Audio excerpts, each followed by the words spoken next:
Hi guys, this is your Pia, and I know it's quite a long time. I haven't been active because of the work schedule. I have a lot of work uh, pending, so that's why. कुछ important information थी which I really want to share with you about the Dubai life, of course. So मैंने सोचा आज बातें करते हैं. बहुत दिनों बाद टाइम था तो yes we can chit chat, we can talk about it और हम अच्छे से बात कर सकते हैं, एक दूसरे को जान सकते हैं. एस आई डोंट नो आप में से कितने लोगों को पहले मेरे वीडियोस देखे होंगे या पता होगा कि मैं फ्रॉम टीचिंग बैकग्राउंड से थी, इंडिया से. और मैं दुबई भी बेसिकली टीचिंग लाइन को सर्च करने के लिए आई थी. I was a computer science teacher there for with 7 years of experience. But जब मैं यहाँ आई तो बहुत ज़्यादा स्ट्रगल किया मैंने.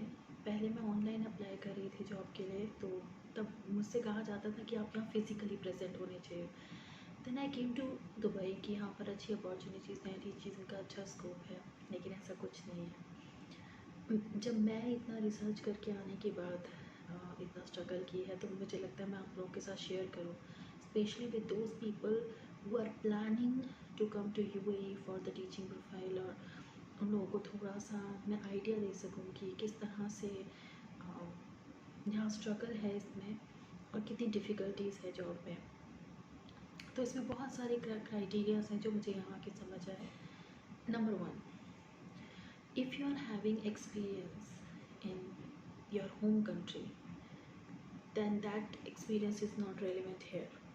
I'm telling you, you will consider as a fresher in UAE. If you are having a previous experience of UAE, then you will be considered as an experienced person. तो ये बात ध्यान रखिएगा कि अगर आपके माइंड में ये है कि मेरे पास 7 साल का 8 साल का एक्सपीरियंस है अपनी कंट्री में और मेरे लिए तो बहुत आसान है, नहीं है. बिल्कुल नहीं है. यहाँ पर आपको फ्रेशर ही लिया जाता है. दूसरा, हमारे यहाँ अलग अलग सेक्टर्स हैं टीचिंग के लिए. CBSE सेक्टर्स हैं, IGC है, then you know about it. जिनको नहीं पता है मैंने बता दूँ, British curriculum, then American curriculum. तो अगर आपका उसमें एक्सपीरियंस है तो वेल एंड गुड है. अगर आपका एक्सपीरियंस नहीं है, you are from CBSE background, तो बहुत कम चांसेस है कि एक तो आप फ्रेशर हैं, आपका होम कंट्री में है, यहाँ कोई एक्सपीरियंस नहीं है. दूसरा, आप इंटरनेशनल टीचिंग का भी कोई एक्सपीरियंस नहीं रखते, जैसे मैं CBSE बैकग्राउंड की थी. Third, very very shocking criteria जो मैंने फेस किया है, और मैंने अभी तक जितनी भी रिसर्च और वीडियो की थी, किसी ने भी मुझे इस बारे में नहीं बताया. ये मुझे स्ट्रगल यहाँ आके आया और इसीलिए मैं आपको शेयर कर रही हूँ कि ऐसा होता है.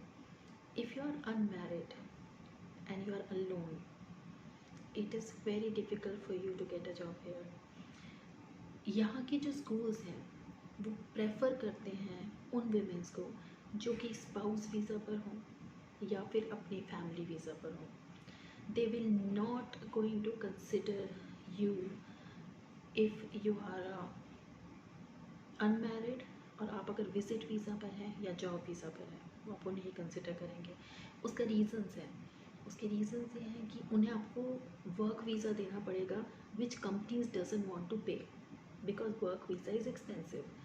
जो लेडी जिसके पास स्पाउस वीज़ा है या फैमिली वीज़ा है, तो उसके वीज़ा का खर्चा ऑलरेडी उसके स्पाउस या फैमिली उठा रहे हैं, तो उसके लिए स्कूल को उनके ऊपर कुछ खर्चा नहीं करना, राइट.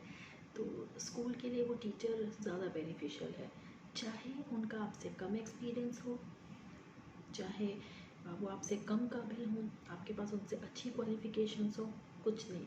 अगर आपके पास स्पाउस वीज़ा है तो आपकी जॉब कंपैरेटिवली गेट करना आसान है, comparative to the people who are on a visit visa या फिर जो फैमिली वीज़ा पर नहीं है, जॉब वीज़ा पर है, जिन्हें आपको वर्क वीज़ा देना पड़ेगा. मैंने ये स्ट्रगल बहुत ली है. मेरे सारे इंटरव्यूज़ क्लियर हो जाते थे और लास्ट राउंड में जाकर बहुत स्कूलों ने मुझे रिजेक्ट किया जस्ट बिकॉज ऑफ मेरे पास स्पाउस भी नहीं है. तो मैं इतना शॉक होती थी और इतना हैरान होती थी कि just because I am unmarried आप मेरी क्वालिफ़िकेशन और मेरी काबिलियत नहीं देख रहे हैं कि वेदर आई एम मैरिड और नॉट, और whether I am on a spouse visa और नॉट. तो ये चीज़ें उनके साथ बहुत ज़्यादा प्रॉब्लम आई, मेरे को फेस करनी पड़ी। ये किसी वीडियो में किसी ने नहीं बताई, लेकिन ये सच्चाई मैं आपको बता रही हूँ कि ये यहाँ होता है। मुझसे कम काबिलियत वाली जिन्हें 1 या 2 इयर्स का एक्सपीरियंस था हार्डली, जस्ट बिकॉज वो पति के वीज़ा पर थी, उनको जॉब मिल गया। क्योंकि उनके लिए स्कूल को कोई खर्चा करना ही नहीं था, उनको अकोमोडेशन प्रोवाइड करने की ज़रूरत नहीं है, वो अपने पति के साथ रहते हैं, वीज़ा नहीं देना है, मेडिकल का खर्चा नहीं उठाना, नथिंग, सो सिर्फ सैलरी देना है। तो हमेशा उन टीचर्स को प्रेफरेंस दी जाती है जो कि फैमिली या फिर स्पाउस वीज़ा पर होते हैं। अदरवाइज़ आपका ऑप्शन बहुत लेट है। तो मैंने आपको ये 2-3 क्राइटेरियाज बताए हैं कि एक आपको एज अ फ्रेशर कंसीडर किया जाएगा, तो आपको फ्रेशर की तरह स्टार्ट करना है। अगर आप सोच के आपको बहुत हाई सैलरी मिल जाएगी, नहीं मिलेगी, बहुत low salary. As a fresher count करेंगे तो बहुत लो सैलरी से स्टार्ट मिलेगी, और वो स्टार्ट में भी वो बहुत छाँटेंगे कि आप फैमिली वीज़ा पर हैं कि नहीं, आप स्पाउस वीज़ा पे हैं कि नहीं, ये है कि नहीं, वो है कि नहीं। पर आपकी टेक्निकल नॉलेज, आपकी क्वालिफ़िकेशन बहुत बाद में मैटर करते हैं उनके लिए, ये एस्पेक्ट्स ज़्यादा मैटर करते हैं। तो ये सारे स्ट्रगल मेरे को आए। मैं मोस्ट ऑफ द स्कूल से सिर्फ इसलिए रिजेक्ट हो गई क्योंकि मेरे पास स्पाउस वीज़ा नहीं था। शुरू में मुझे बहुत हंसी आती थी। इनफैक्ट एक प्रिंसिपल से मैंने बोल भी दिया कि मैम पति कहाँ से मिलेगा, बता दीजिए। तो वो भी हंसने लगी, उन्होंने बोला Priyanka I can not help it. In fact मैंने ये भी ऑफ़र किया था कि whether I can have my own visa, I will pay for it, just give me a job. पर उन्होंने बोला कि that is not valid in the school sector. तो अनफॉर्चुनेटली यस। तो ये सारे स्ट्रगल्स थे जो मुझे इस बारे में इंडिया में जब मैं रिसर्च कर रही थी, स्टडीज़ कर रही थी, how to get the job here, ये फैक्टर्स मुझे किसी ने नहीं बताए थे, और ये फैक्टर मुझे यहाँ आके स्ट्रगल करके पता चले। क्योंकि वहाँ पर मैं जब स्कूलों को कांटेक्ट करती थी तो रिज्यूमे सिलेक्ट होता था और वो बोलते थे आपको फिज़िकली यहाँ प्रेजेंट होना है, फिज़िकली यहाँ प्रेजेंट होना है। लेकिन जब यहाँ फिज़िकली आई तो बहुत अलग अलग चीज़ें नज़र आई कि अल्टीमेटली बहुत अलग है। तो जितना ईजी हमें लगता है अपनी होम कंट्री में कि वहाँ जाके बहुत आसानी से जॉब मिल जाती है, यहाँ जॉब्स नहीं है। मैं आपको बहुत सीरियसली से बता रही हूँ, स्पेशली टीचिंग लाइन में बहुत डिफ़िकल्ट है। हाँ, अगर आपको यूएई में एक्सपीरियंस है प्रीवियस तो आपके लिए स्विच करना बहुत आसान है। लेकिन अगर आप एज अ फ्रेशर इंडिया से अपनी होम कंट्री से आ रहे हैं, बहुत मुश्किल है। आपको चांस ही नहीं देंगे, आपको एंटरटेन ही नहीं करेंगे, उनके क्राइटेरियाज ही बहुत ज़्यादा फिक्स हैं।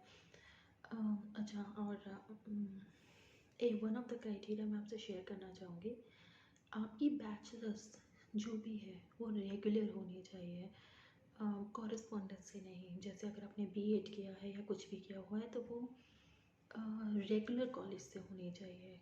अगर आपने कॉरेस्पॉन्डेंस से किया है या कुछ तो वो एंटरटेन नहीं किया जाएगा, उसको कंसिडर नहीं करते।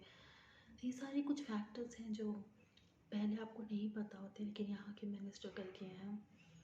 और बस ये उन लोगों के लिए बेसिकली है, those who want to get job here, specially in a teaching profile, and they are planning to move here. Just hold on, relax yourself, and please अपने सारे फैक्टर्स को अच्छे से चेक कर लीजिए और उसके बाद ही आइएगा। क्योंकि हम यहाँ आ जाते हैं उसके बाद स्टक हो जाते हैं कि घर वालों की बहुत एक्सपेक्टेशंस लेकर आए हैं और अपनी प्रोफाइल की जॉब भी नहीं मिल रही है, फिर हमें जो जॉब मिल रहा होता है हम उसमें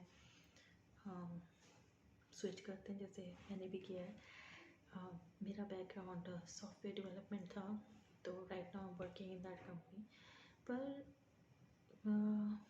जिसमें आपका इंटरेस्ट है और आपका सोल है, अगर वो जॉब मिलना थोड़ा सा डिफ़िकल्ट है। मैंने अपने साथ साथ और भी बहुत लोगों को देखा। I am not talking about only for my self, बहुत और लोगों को भी देखा जो आते हैं बहुत सारे सपने लेकर, लेकिन अटक जाते हैं और फिर अलग अलग लाइन में उनको ज्वाइन करना पड़ता है, because you have to survive. Dubai is a very expensive city, you have to survive here, you have to pay your daily expenses. तो मुश्किल है, पर जैसे मैंने बोला, नामुमकिन नहीं है, हिम्मत का हाथ मत छोड़िए। भगवान अगर आपको यहाँ लेकर किसी तरह आए हैं तो कोई ना कोई रास्ता वो आके ज़रूर बना देंगे। तो ऐसा नहीं है कि स्ट्रगल नहीं, स्ट्रगल हर लाइन में, अपने देश में भी है। पर अगर आप यहाँ हैं तो जो बेस्ट दे सकते हैं वो दीजिए, और अगर आप नहीं हैं, अपनी होम कंट्री में हैं, तो कोशिश करिए कि यहाँ आने से पहले आप अपने आप को प्रिपेयर करें, आपको सारे फैक्ट्स पता हों कि जिस लाइन के लिए हम जा रहे हैं उसकी कितनी अपॉर्चुनिटी है, मेरी क्या वैल्यू होगी वहाँ। क्योंकि मैंने खुद बहुत स्टडी करके यहाँ आई थी, लेकिन उसके बाद भी मेरी स्टडी कम बढ़ गई, क्योंकि किसी भी वीडियो में ये नहीं बताया गया था कि यहाँ पर स्पाउस वीज़ा का ऐसा प्रॉब्लम आता है कुछ। लेकिन मुझे यहाँ आके पता चला कि बहुत क्लियरली आपको वो बोलेंगे कि हम उन टीचर्स को ढूंढ रहे हैं जो स्पाउस वीज़ा पर हो या फैमिली वीज़ा पर हो। तो आपको बहुत धक्का लगता है कि रियली स्कूल इस क्राइटेरिया पर टीचर्स को चूज़ कर रहा है, ना कि इस क्राइटेरिया पे कि कौन कितना काबिल है। तो बस बेड़ा ही पार है ऐसे स्कूलों का। खैर एनीवेज, हर एक का अपना अपना क्राइटेरिया है। तो मेरे लिए बहुत शॉकिंग था। शुरू में मैंने कहा ना, मैं बहुत हंसती भी थी और मुझे बहुत हंसी भी आती थी, फिर ऐसी सोच पे भी कि हम इसलिए भी किसी को रिजेक्ट कर सकते हैं क्योंकि आपके पास हस्बैंड नहीं है, आप उनके पास वीज़ा नहीं है, तो हस्बैंड की क्या ज़रूरत है यार जॉब के लिए? I can pay for myself, come on, I am independent women, but nobody want to listen, so unfortunately. Anyways, खैर ये जोक सब बात है, ये सब चलता रहता है। लेकिन बस ख्याल रखिए और खुश रहिए। और आने से पहले बस स्पेशली टीचिंग लाइन के लिए मैं ये कुछ चीज़ें शेयर करना चाहती थी, जो स्ट्रगल्स मैंने की हैं। और मैं चाहती हूँ कि आप भी आने से पहले ना आपको ये बातें पता हो कि ये चीज़ें यहाँ देखी जाती हैं। अगर आप यहाँ स्पाउस वीज़ा पर ऑलरेडी हैं, या आप हस्बैंड के साथ यहाँ मूव होने वाली हैं, या रिलेटिव वीज़ा पर आने वाली हैं, you have a great chance, trust me. So, okay. So all the best to the teachers who are searching the job in UAE. I just want to wish you all the good luck, and I hope you get and fulfill your dreams. This country will give you everything. So yeah. So bye bye. Take care. Next video में मिलेंगे। मैं कोशिश करती हूँ कि जल्दी video डालूँ, पर सॉरी नहीं हो पाता है, पर कोशिश करूँगी कि कर पाऊँ। सो बाय, टेक केयर, बाय।